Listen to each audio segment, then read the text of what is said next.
Hello, everyone from the franchise tag. I am Gareth Smith, and today we're joined on the franchise tag overtime by a very special guest. We are joined by former Indianapolis Colts and Kansas City defensive back and punt and kick returner Alfred Jitter Fields Jr. How are we doing? Garrett, I think I'm doing so much better now. Now that I can finally kind of get out there and clear the air on what's happening in the world of sports and things like that. But thanks for having me on.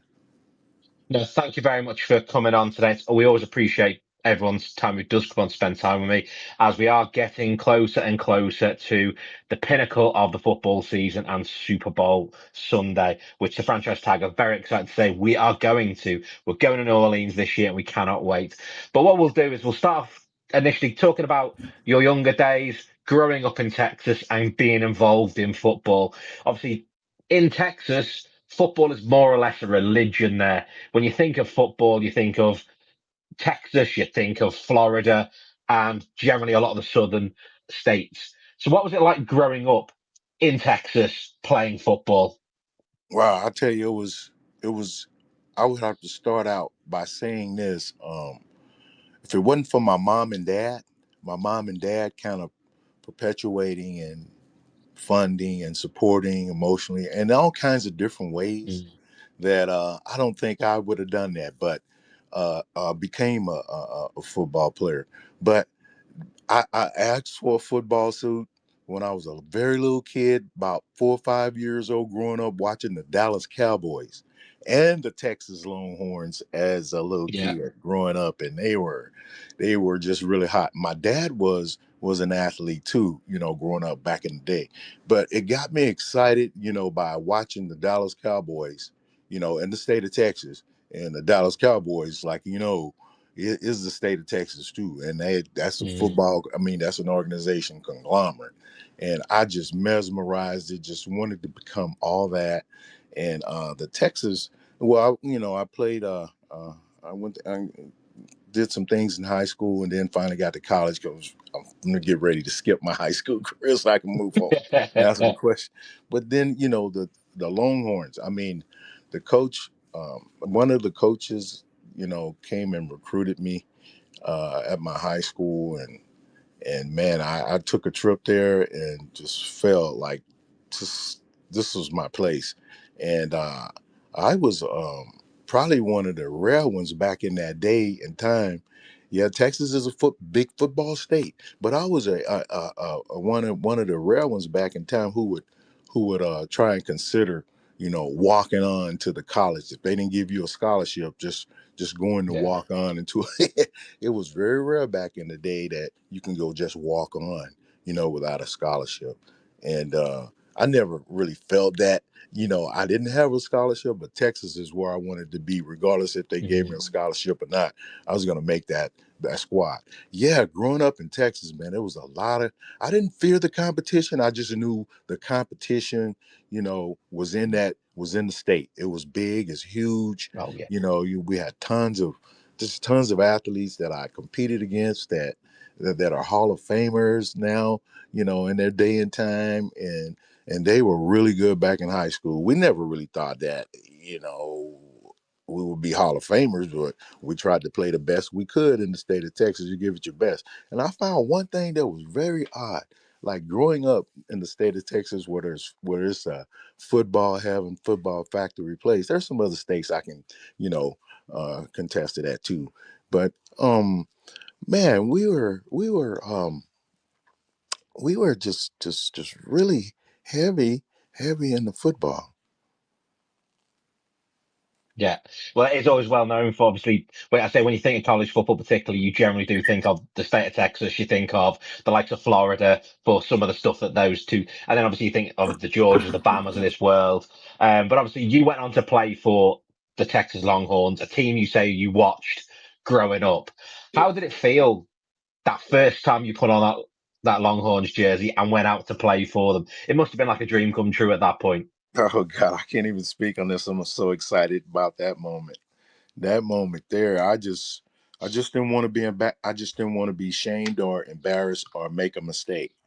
Because I had that uniform on, and I knew that I wasn't going to make very many mistakes. I made some, but wearing that uniform made you feel really, really good about it. And the mental preparation, that our program, kind of aided in us, having where we felt like we had the mental edge when we go out on the football field Mm. was absolutely, second to nobody. So no, I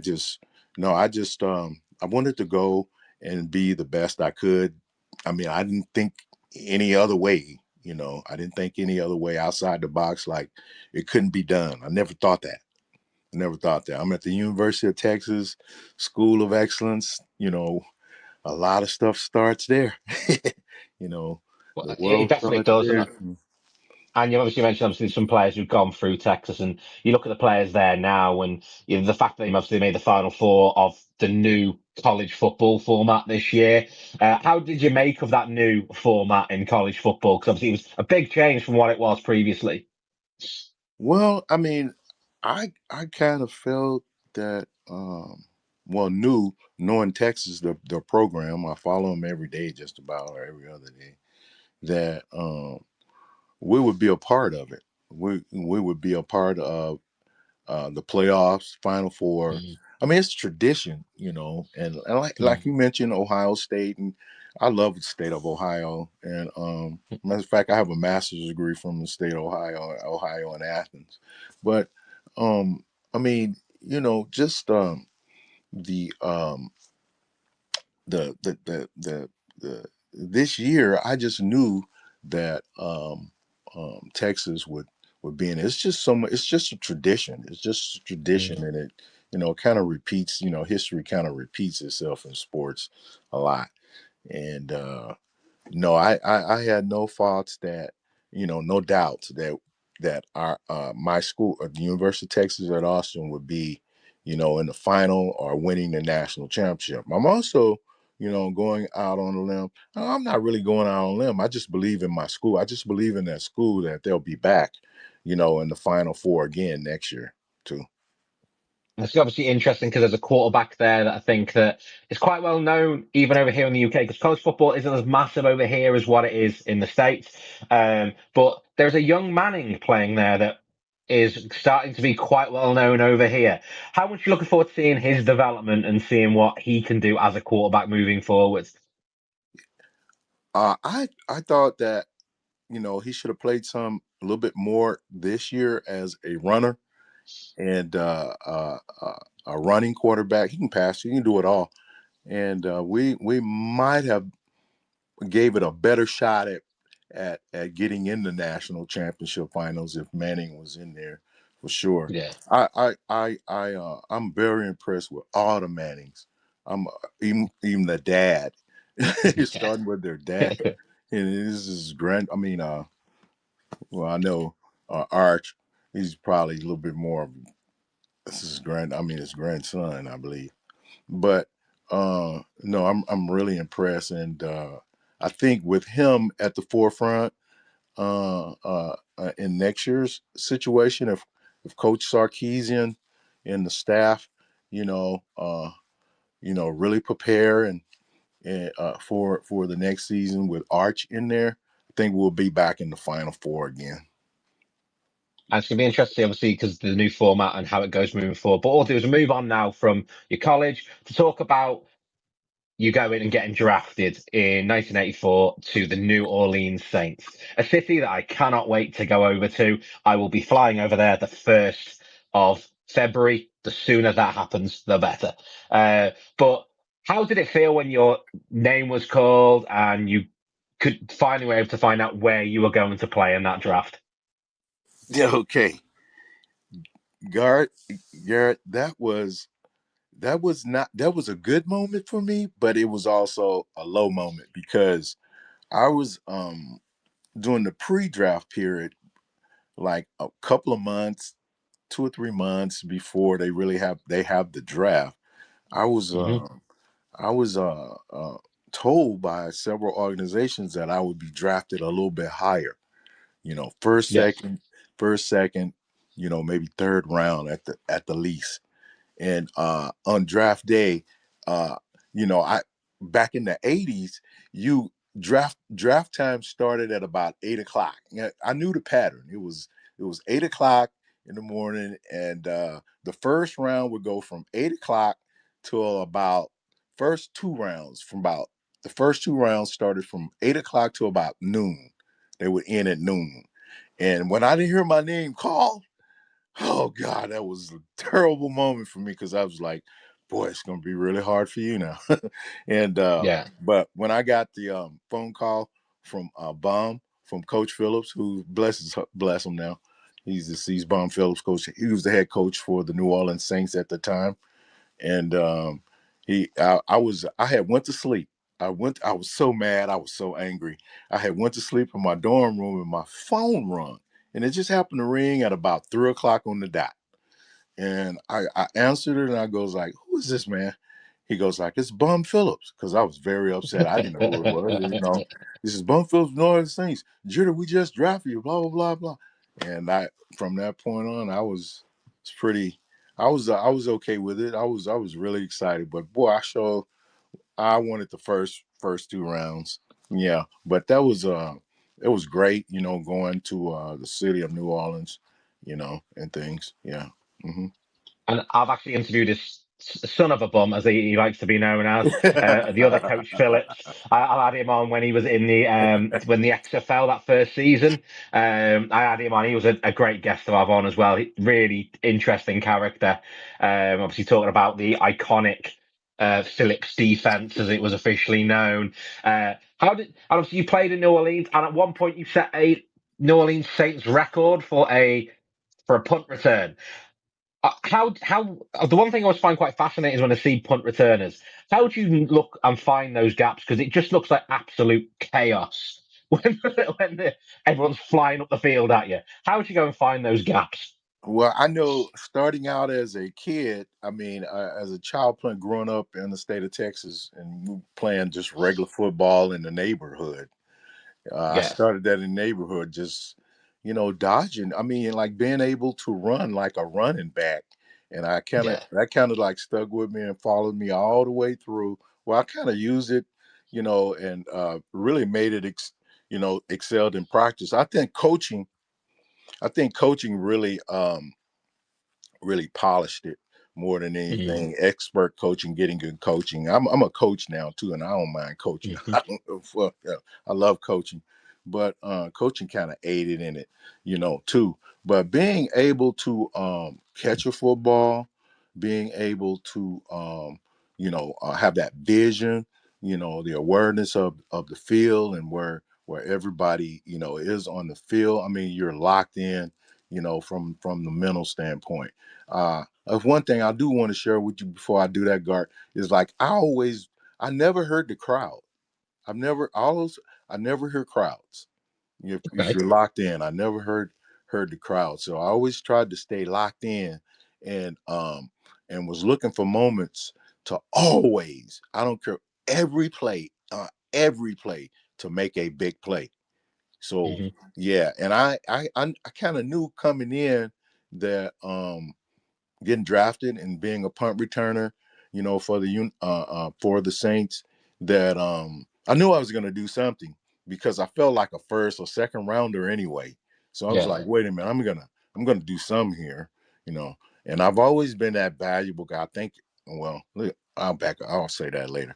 But no, I just knew I was gonna get a return in, but I didn't score, and that was the most disappointing thing about it. And it hunts me today, you know, that that I didn't score on the return. I had some opportunities, but injuries get in the way sometimes, Mhm. in the sport, and that kind of slows you down, and you know, you may not. Well, back then in the '80s, it was really hard in the NFL because if you wasn't on the field, you're probably not going to be on the team.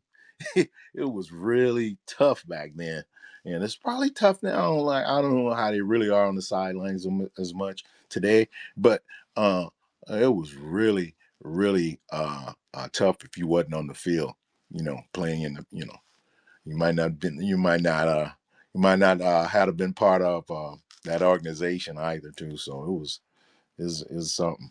But no, I just always look to make big plays. I mean, while I'm on the field, I don't care where I am on the field. I don't care what play it is.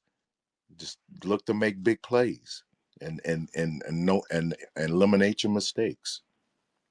It's interesting you couldn't hear the noise there, 'cause obviously the fans in New Orleans are well known for being amongst some of the loudest in the NFL. So it's quite impressive to be able to lock them out, like some level of concentration to be able to lock out those fans, because the decibel levels that New Orleans fans are famous for at this point. So fair play on that one. Like they must have been really hard to like keep out of your head in Yeah, effect. yeah, Garrett. I mean, New Orleans fans, they were classy. I mean, I've experienced over my years some very classy fans, and New Orleans fans was extremely, you know, supportive and classy. But I always locked them out when it came to the game. Now, I probably made a mistake by not coming back to them after the game, but I locked them out because I didn't want to be an embarrassment to the game or in the game or to my teammates and stuff like that. So if the fans enjoyed it, however they enjoyed it, fine. But I really, most importantly, I didn't want to embarrass my teammates and my coaches. Obviously, there's been a new rule introduced into the NFL this year with a new kick return, which basically means now that for the player running back, they're not getting, the players aren't getting that running start on them. How much do you think that would have potentially aided your career to not have to deal with those guys at full speed by the time you were getting to them? Well, I mean, on back in the '80s, I mean, during the '80s, '90s, I played because I continued to play professional football in Canadian League, the Arena Football League, and the minor professional leagues when it was connected to the NFL. Um, the kickoff unit, the kickoff return was if you were an athlete who was considered a very good runner as a kick returner, or a dangerous kick returner, or a person who could score, and you got good teammates who can block for you, you score. Yeah, the kickoff team is going to be taught to kick the ball away from those people or out of Yeah, the end zone. I mean, that's just how it is. You don't want to get, you don't want to be embarrassed by someone, or you don't want to be outscored. You don't want to get scored on. So you're going to do everything in your power to do that. But here's the thing. Now, I've been on kickoff return units tons of times where I've probably been kicked. The ball's probably been kicked over my head more than I got an opportunity to return it. Now, here's why I think changes should be made. There should be opportunities at the beginning of the game where you have to bring the ball out. You have to bring the ball out. You got to run it out. Because it really doesn't make any sense to like have a kickoff unit, just to run. Have the kickoff unit set up and the kickoff return unit set up, and you just kick the ball out of the end zone, and everybody just running down. I don't even know what that's like. It just looks funny now. We're just running because down the field and nothing's gonna happen. You I know. always find it quite funny when you're literally watching these guys who look like they're going full sprint. It's almost like I've got to make sure people know I'm here, so I'm just going to run past the kick returner as quick as I can, so I look like I'm Yeah, fast. And I yeah, have to laugh when I see that. that looks kind of bad. And I know why they kicking it out of the end zone, because they don't want to get scored on and all that. No, But that's taken away from the game. It's like the yeah, game is about scoring now. Come on. And then and all these units that you have, well, I won't say that part. But the kick, yeah, Garrett. I would say at the beginning of the game, um, at the uh, uh, right before the half, if someone scores, you got hmm another team. You got to take it out. You got to return the kick. And in the second half kickoff, there should be a return regardless. It's got to be. You got to bring it out. You got to bring it out. Now, there's going to be some other instances where the ball may be get kicked short, or somebody, you got to return it regardless anyway. But hmm under these circumstances, there should be somewhere in the game where when the kickoff return and kickoff unit is being used, you have to bring it out at this time. You just got to bring it out regardless. It's got to be It'd be brought out. interesting to see. Yeah, Because first, obviously the second. new rule now, Yeah. like literally the amount of times, the amount of just say you're starting at first and 10 on the 30, because the amount of times you're watching games where it sails over the back of the end zone, it's like, okay, so it doesn't land in the zone, which means an automatic 5 yard penalty. You might as well say every drive starts on the 30-yard line, the way it looks at some games. So it'd No, be an interesting take. I'm really pissed. I can't stand it. I can't even.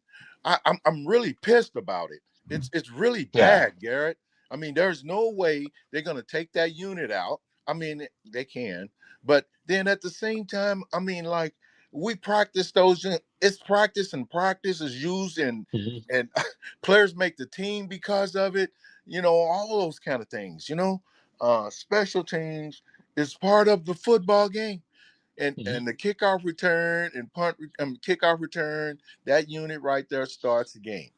The kickoff and It kickoff does. unit starts the game. It deserves an opportunity to be showcased.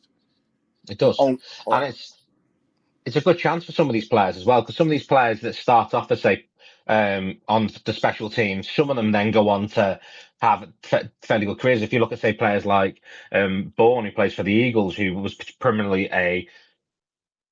was on the defense for like kicks and stuff like that. So it was on like special teams. And now when he's in the Eagles, we moved to a middle linebacker. He's now become an absolutely amazing player. And it just shows that sometimes these players just need an opportunity to play a little bit. And that's where I think that taking those opportunities away from people is a bit harsh. But what I'm thinking I would actually like to move on to though is obviously you played during a very, very interesting time in the NFL, and a time that I think that I do wonder whether we'll ever see again.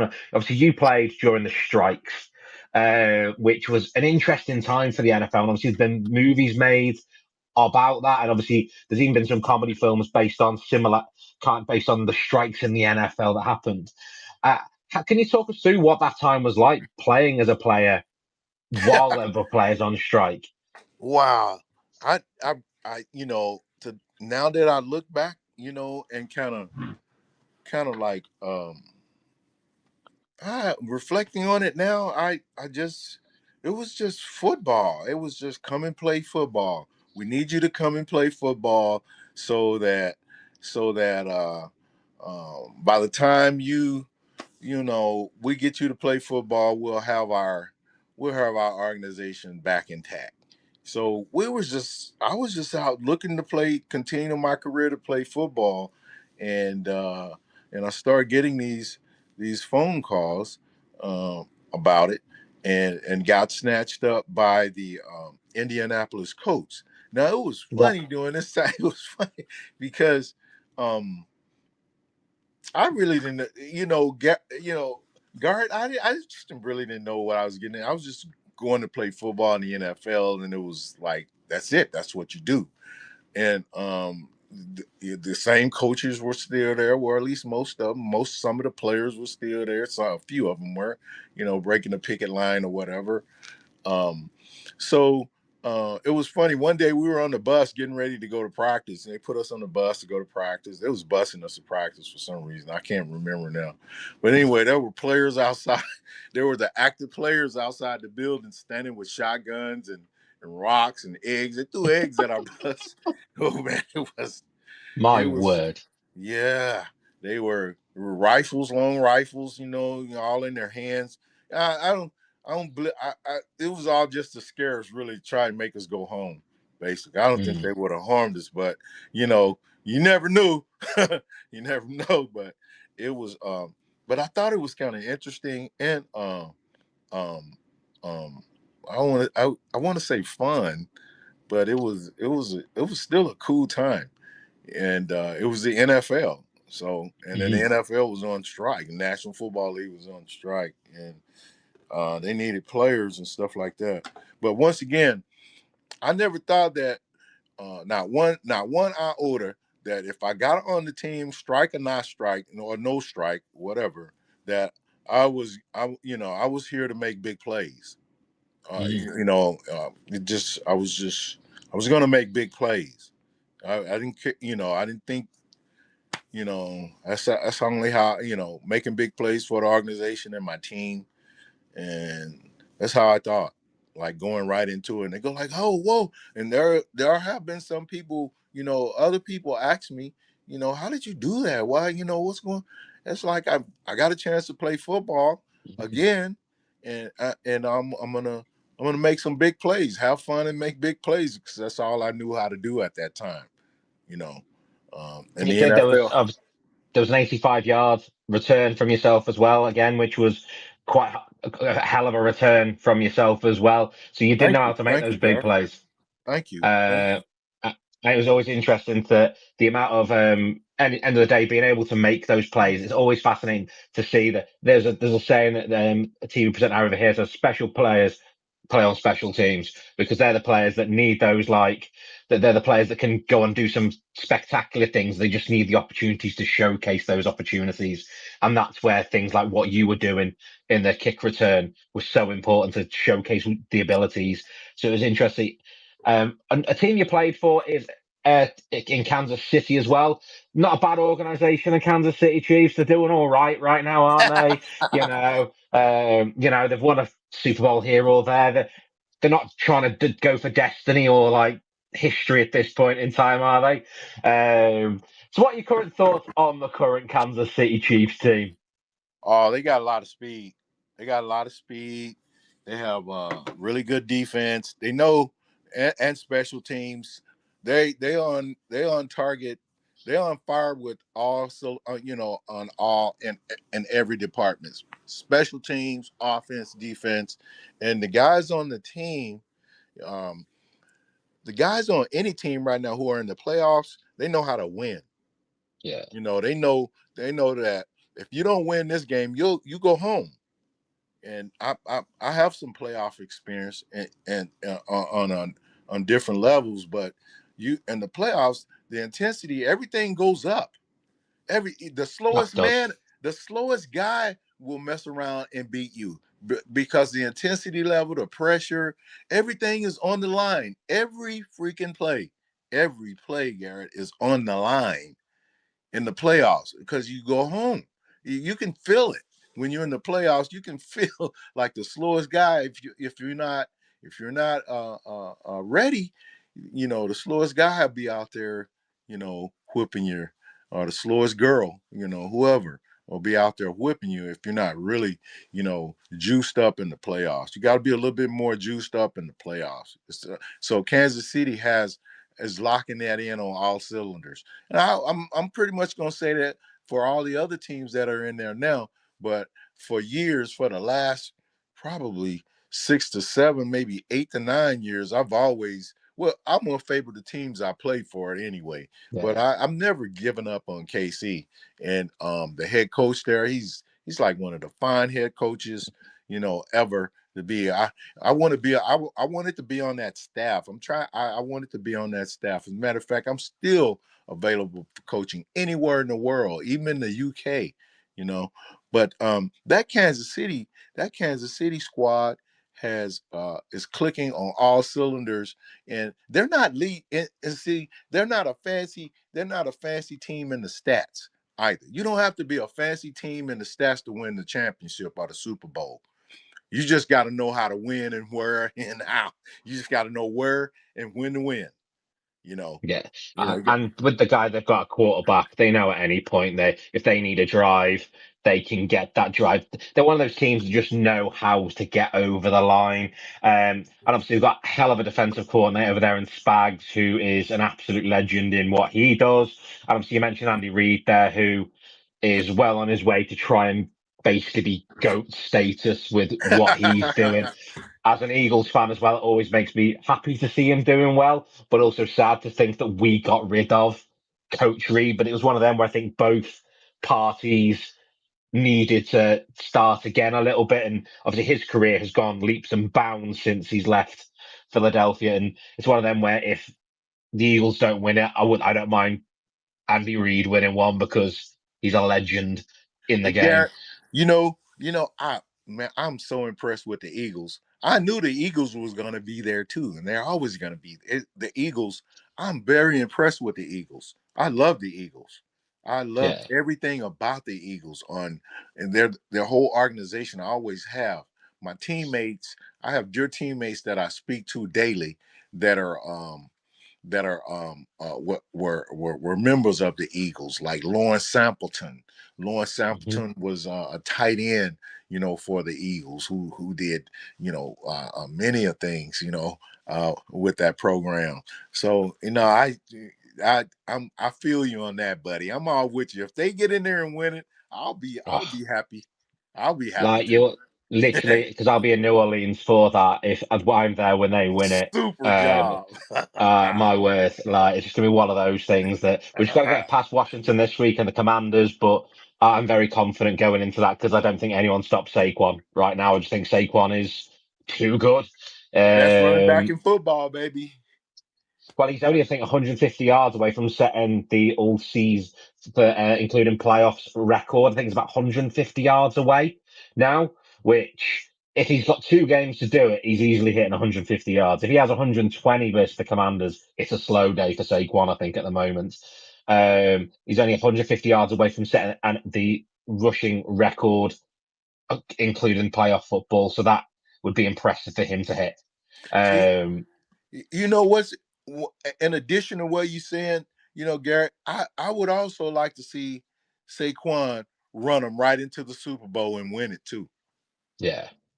I'm well up for Yeah, that would that. be that would be such a story because I love good running backs, man. I was a run. That's how I was able to, you know, uh, return. Become an average returner in the NFL. I don't think I was that good. If I was, I'd still be around. But they say I was good. But it's like I still be around. But no, I'm still fighting to get my other year in with the NFL so I can so that I can get better taken care of here in the U.S. As far as my benefits are concerned, those are still lagging behind me. So I still need to get, tackle all that stuff too. But I tell you, man, I want to go back to one other thing, that special teams. I mean, I'm really upset. I'm so glad you brought that to brought that to the fore here too, Garrett. I really appreciate you on that, man. I'm really upset about how they, you know, um, playing that plan playing that Yeah. playing that game and special teams wise. But anyway, yeah, mm, Eagles go And Eagles. another thing, fly Eagles fly, as we rightly say. The other thing I found interesting about your career as well, because you're not only someone who played in the NFL, you obviously mentioned you played in the Canadian Football League. You also play in the Arena Football League. And it's quite an interesting time right now with the Arena Football League coming back as of this season. And Jeff Fisher, the former head coach of the Rams, is going to be in charge of that. How much of an opportunity is it for players to play in the likes of these arena football leagues or the spring football league in the UFL? How important is it for leagues like that to exist Sweet, for these sweet players? football heaven. I mean, you get a chance to play football because not a lot of guys gonna get a chance to play, in the NFL. You know that, NFL. So and they still wanna play at some level or still wanna use their abilities to play the sport. So why not, design, you know, um, other levels of football where they could be a participant in it and still you know, glorify their talents and or have them and be glorified by others or whatever. But yeah, that's a great opportunity. That's really good stuff. Arena League, coming back and as a matter of fact, the Arena League, helped a lot of us get back into the NFL. Mm, And the Arena League, well, as long as this Arena Football League that they're this newer league that they're bringing out, I know Coach Fisher. I want to be a part of it. So I'm asking now for a job right now. Call me up 313-674-2064. Yeah. But it has to be connected. It, yeah. it has to be strongly connected to the National Football League. If it Mm, isn't, Yeah, I don't know where they're going to get most of the money from, private funds or whatever. A lot of times those leagues don't last that long if it isn't connected, you know. And so hats off to them if the program stands, very strong financially and stuff. Yeah, that's a great deal. Pretty good deal. But if it's connected more to the NFL, where they're using NFL players and taking those players that are in those arena leagues, if they're good players and they can play good enough, they'll bring them up. They'll Yeah. shoot them up. I keep those leagues as a feeder system to the NFL. One year in the 1990s, I played in the 1990s in the minor pro football league where Roger Worley was the NFL Hall of Famer. Roger Worley was the NFL commissioner. And that league was more connected to the NFL because they brought players down from the NFL to train and they brought them back up. It was like the minor league baseball system. Yeah. It lasted for 1 year and then the next year they did away with it. So, It's I'm trying to get my year counted in for that. But, it was a feeder system. yeah. You have feeder system. Let the NFL, the NFL has to do all that. Because if it's not connected to the NFL, to me, then you pretty much, and where are you with benefits and things like that? If you get injured, how many Yeah. years do you put in? Do you qualify for a pension or something like that in those leagues? Because there's a lot of players, gonna end up getting injured. There's a lot of players gonna end up getting injured where they ain't gonna be able to play the game anymore. So do you have that? Do you have? Oh, sorry for my camera, guy. I don't It's all mean right. Don't worry. next time we talk. Whenever I talk to you again, it won't be holding that camera. But no, those are awesome. Every time I hear about them, I just want them more connected to the National Football League, though. But a lot of those leagues are independent, but but it gives an opportunity for provides an opportunity, another opportunity for people to showcase their football talents on another level. And it's interesting, obviously, I think the UFL has a bit more of that connection with the NFL a little bit in the regards to players get released to go to NFL summer camps, all that kind of stuff. And when you say about being linked, it always reminds me when the NFL Europe was a thing, and all the players would have on the back of their helmet, they'd have the normal helmet on, and on the back they'd have a sticker for what team they were from. And you see players like Kurt Warner came out of that kind of coming over to Europe and playing. So there's always these opportunities. In the UFL, for example, has had a few players. There's the returner from over at Dallas. He was an absolute star in. I think it was the USFL. I think he was the star. Then you got the kicker Aubrey, again, massive star in the UFL. So there's these opportunities for players. Some of these players just sometimes need that extra one more break and then get that call back to training camp and then get on an active roster. So it's an interesting one to see that, and I'm all for these leagues because at the end of the day, more football cannot be bad. No, And no, not at all. Not at all. I even got a chance. I'll vouch to that again because I even got a chance to play against the Russians in the minor leagues. That 1 year oh that we wow, connected to the NFL, the Russians were on tour. The country of Russia and their players, they were touring America to learn how to play football. And uh, our game was on their schedule. Yeah, they were on our schedule to play us in Oklahoma City. They were touring the United States in the 1990s. It was 1990, wow. and I can see it. It was exactly 1990, the year 1990, and they were touring the country and learning how to play. And it was a diplomacy type thing. We shared all kinds of gifts, and it was incredible. It was an incredible moment from an international, like that kind of ship I had.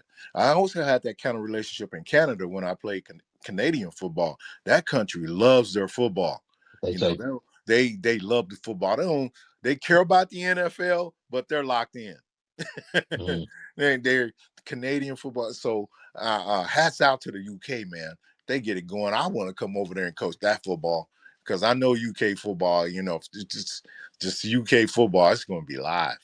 I mean, I'm But talking yeah, about because we've got UK the American football, Well, we've got there's the NFL Academy, which is based in Loughborough in the UK, where there's a Oh, load of players going through their college system right now. yeah, And obviously you've got some international pathway players, the likes of Efe Abadu, who plays for the Commanders, who's got a chance to go to the Super Bowl as a Commanders player. You've got a load of players over at college right now. So it's basically a way of getting young lads from basically around the world. They yeah, they all sure descend are. on Loughborough and they play against these high school teams of a similar age, and they seem to do quite well against them. These like international players. There's this one lad who's over at Tennessee. Like his wingspan was something like 7 foot from like, and he was an edge rusher. You think that just screams like he's going to be dangerous in that God, backfield. I'm glad you said that size. We had uh, when we toured, when we played the game, competed against the Russians. Man, they had some big boys, big giants. Like they were, two of them were at least 6'11", 6'10", close to 7 foot, and they were learning how to play the game. They were learning how to Yeah, play the game. It was quite interesting because we knew they were touring and they was learning how to play the game. We were true professionals, so we was gonna go out and play some football, and we didn't take yeah. the Russians lightly whether they could play or not. But they was learning how to play the game, and it was you know it was a great moment. It was a great moment. So I have that international experience too. And one last question before I let you go. Obviously, the NFL is truly an international game now, with games now being played in the UK, Brazil, Mexico. We've now got games over in Spain coming up in the next few years. There's obviously talks of an NFL game in Ireland. We also get the college game in Ireland each year now. If you could play it anywhere in the world as a one-off game at any point in your career, where would you have chosen? Why? Anywhere in the world. A one-off game anywhere in the world. You're going out to play. Where That's would a you good one. choose? That's a good one. Well, I know my wife and my daughter just spent a lot of time in the UK. Okay. They spent a lot of time in the UK just recently, and they spent a lot of time in let me see. I'll go with the UK. I have to choose a couple of them on now because I don't want to It's embarrass fine. Yeah. nobody. I choose the UK, Canada, and the United States. Yeah. Yeah, that's my answer.